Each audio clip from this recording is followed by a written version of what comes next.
lembrei de uma palavra, que como você não pode construir num alicerce ruim, né? Vamos dizer, por isso que primeiro você derruba para levantar algo A unção profética, ela confronta, ela traz o que é de sujo para fora. do pecado. Mas daí quem quer se converter ou se arrepender, a cura, né? Sim. A pessoa pode aceitar ou rejeitar. O que eu entendo em exposição. Esse caso, Deus expôs, né? Porque ele trouxe à tona. Mas talvez porque Deus já estava falando para a pessoa e a pessoa não se arrepende. Eu creio nisso, que quando Deus pega uma liderança e tem que expor a liderança, significa que o juízo de Deus já veio. Que já falou. Não agora é juízo.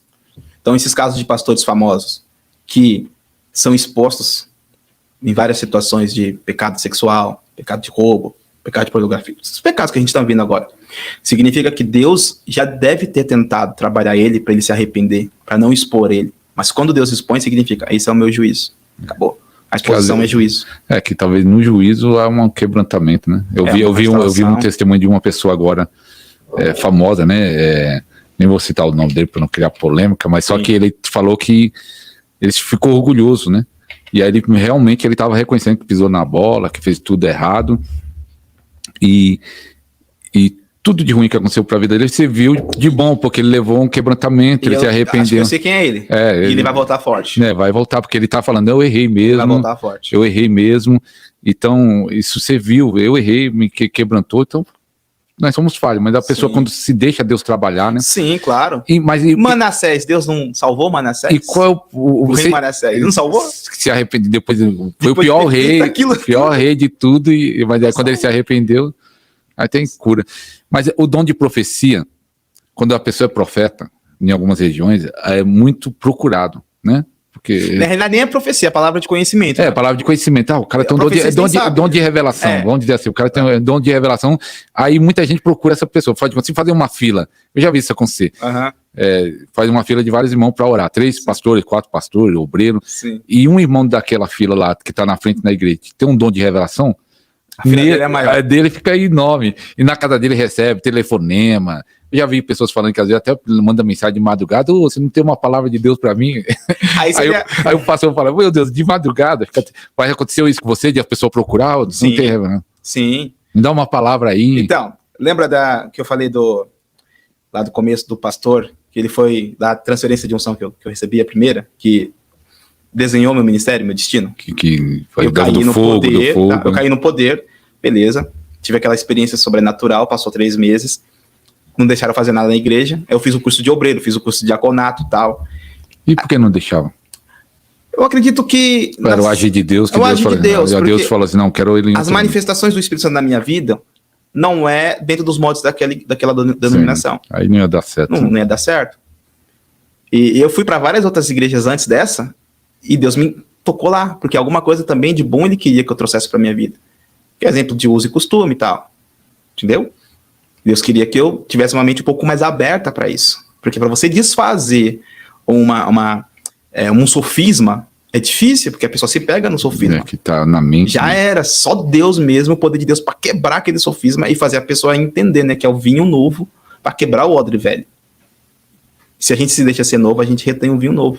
E o vinho novo se torna velho em nós e ele fica mais valioso. Vinho novo é isso. Vinho novo é isso. Ele põe a gente numa experiência mas de expansão. Mas eu acho que essa busca, essa procura, acho que o que tem um dom de revelação fica tentado, porque sempre é obrigado a ter uma palavra. E as pessoas, vê ele como uma pessoa especial, né? Que, na verdade, todos os ministérios são especiais, mas tem algumas pessoas aqui por maturidade, né? Se vê ele melhor, mais forte, procura essa pessoa. E aí, esse eu acho que é um grande perigo do orgulho, né? De ele ficar orgulhoso e falar, eu sou o cara mesmo, ou a mulher, né? Não sei. Olha só que interessante. Eu estava pensando sobre isso. Falei assim, o problema dos profetas é que eles acham-se ser especiais. Então eles se isolam. Eles acham que tem algo a mais do que outros. E ele não tem algo a mais do que outros. É uma função que ele tem. E essa função tem um destino, que é abençoar o povo. Ele não faz parte ser abençoado. De 5 ministérios. Ele não é sozinho. Ele tem que compor, ele tem que estar para servir. A gente serve a Deus, olha que interessante, a gente serve a Deus servindo o povo. Quem quer ser maior, que seja como o menor, que sirva. Quando é que eu estou servindo a Deus? Quando eu estou a serviço do povo. Quando o profeta, ou aquele que tem um dom de profecia, entender que as pessoas buscam ele por causa do dom, ele tem que deixar Jesus aparecer através do dom dele, não ele. Porque o dom não é dele, o dom é do Espírito Santo. Então, quando ele tiver esse entendimento, ele não cai mais na soberba. Porque esse dom é uma ferramenta que eu tenho que revelar alguém que é maior do que eu. Que ele cresça e que eu diminua. Jesus. Então, isso acontece. Ontem mesmo, um apóstolo ligou para mim, e eu olhei esse número e falei assim, nossa, é um apóstolo que viaja o mundo, pastor Ariston. Ele viaja o mundo pregando. Ele ligou para mim, eu sou uma pessoa meio que sem expressão até então. Ele, paz, profeta, tudo bem? Eu, tudo bem, meu irmão. Tudo bem, apóstolo, tudo bem? Eu pensei agora você falou isso, mas esse podcast vai alcançar o mundo, hein? Eu pensei comigo, eu falei assim, poxa, eu vou tomar uma paulada dele agora, né? Poxa, um apóstolo viaja o mundo e tem uma igreja, né, até grande, pô, conceituada, ele me ligou pra me dar uma alinhada em mim. Tá tudo Aí errado. ele, que uma irmã que viu uma live do Senhor, falou que Deus é na tua vida, que você caminha numa unção de Deus sobrenatural, tal, muito humilde, que ele começou a me quebrar.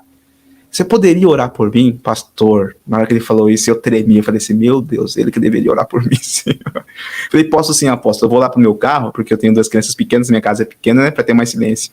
O Senhor me liga, eu vou orar pra ti. Aí eu fechei a porta do carro e ele me ligou. É interessante que eu não sou de fazer isso. Eu não gosto, você me conhece, eu não gosto de aparecer por meio dos dons. Eu gosto de aparecer por meio da palavra. Mas os dons também revelam Jesus. E ali o Senhor trouxe a palavra parte, né, de conhecimento específica para ele. Específica do que ele estava vivendo. Ele falou assim, eu entendi tudo, é tudo isso que eu estou vivendo, profeta. Deus te abençoe. E ele me contou mais algumas coisas que, né, não compensa contar aqui, não compete contar aqui. Mas a primeira vez que a palavra de conhecimento se revelou na minha vida foi assim, eu já tinha alguns insights, né, que significa aquelas visões internas, porque há 2 tipos de profetas, né, na Bíblia. No hebraico, o Naá e o Rabi. Né? O Naá, o Raá, né, na realidade, o Raá é aquele que vê. Ele vê o mundo espiritual com os olhos abertos. A visão aberta. A visão aberta. E o Nabi é aquele que é sensitivo. E eu estou entre esses dois. Que sente, né? Que sente e vê. Só que eu não vejo tanto quanto a minha mãe. A minha mãe ela já é de visão aberta. Ela tem mais visões abertas. Mais visões abertas. Só que ela não tem o ministério da palavra. Sim. Ela tem uma unção profética, uns dons proféticos, só que o ministério da palavra para ela não foi dado. Diferente para mim. E foi me dado o dom do ministério da palavra. Que é um ministério, a palavra é um ministério. É um ministério. É um ministério. Mas você disse que surgiu, você viu? Ou na primeira vez que a palavra de conhecimento se manifestou, você então, viu? Ouviu ou sentiu? No domingo, eu queria sair da igreja. Falei, não vou ficar mais aqui, porque Deus falou comigo que tem algo comigo no altar. Não deixaram eu cantar, não deixaram eu ficar no diaconato, deixaram nada, eu vou embora. Só que nesse dia, os meus pastores convidou um pastor da sede. E o pastor da sede veio, um senhor, sentou no altar, eu fiquei olhando pra cara dele, falei assim, não vai sair nada daí. Aí na hora que ele foi pregar a palavra, ele falou, pediu pro grupo de louvor subir. Vocês podem subir para louvar? Eles começaram a louvar e ele começou a ministrar o louvor. A unção desceu, aquele fogo, e eu falei, nossa, olha só, não é que o senhorzinho ali tem algo... Realmente é terrível, né? Pela aparência. É Samuel. Samuel mandou com Deus numa dimensão tremenda. E ele olhou pro filho mais velho e julgou no coração dele que era o rei. Aí Deus fala o que pra ele? Não, olha a aparência. Até hoje a gente se perde pela aparência. Quantas pessoas você achou que seria e não é? Verdade. Quantas pessoas você confiou pela aparência e te quebrou? E aí nessa hora veio a revelação. Nessa hora, para não perder o fio da meada. Ele começou a ministrar por palavra de conhecimento. Você que tá com essa dor aqui, você que tá com esse problema na sua casa, você que tá... Você nunca tinha visto? Assim. Não. Sim, assim. Eu nunca tinha visto isso. Tava aqui à frente. Aí lotou a igreja à frente. Ele começava a orar. As pessoas, algumas caíam, algumas vomitavam, tal. E eu, nossa, como Deus usa ele. Aí ele pregou uma palavra linda. No final, o pastor estava sentado. Eu tô aqui agora. Eu só pensei. Queria ser usado assim. Na hora que eu terminei de pensar, ele falou no altar, há uma pessoa aqui que me viu ser usado por Deus. E ele desejou agora. Eu queria ser usado assim. Cadê você? Levanta, vem aqui à frente. Eu pensei, deve ter um monte de gente. Mas eu vou levantar, vou lá à frente. Eu pensei, deve ter um monte de gente. Aí eu olhei para um lado, olhei para outro, não tinha ninguém.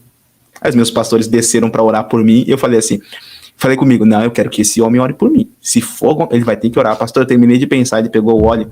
O altar era mais ou menos dessa altura, essa mesa. Ele pulou, ele deu um pulo e caiu na minha frente.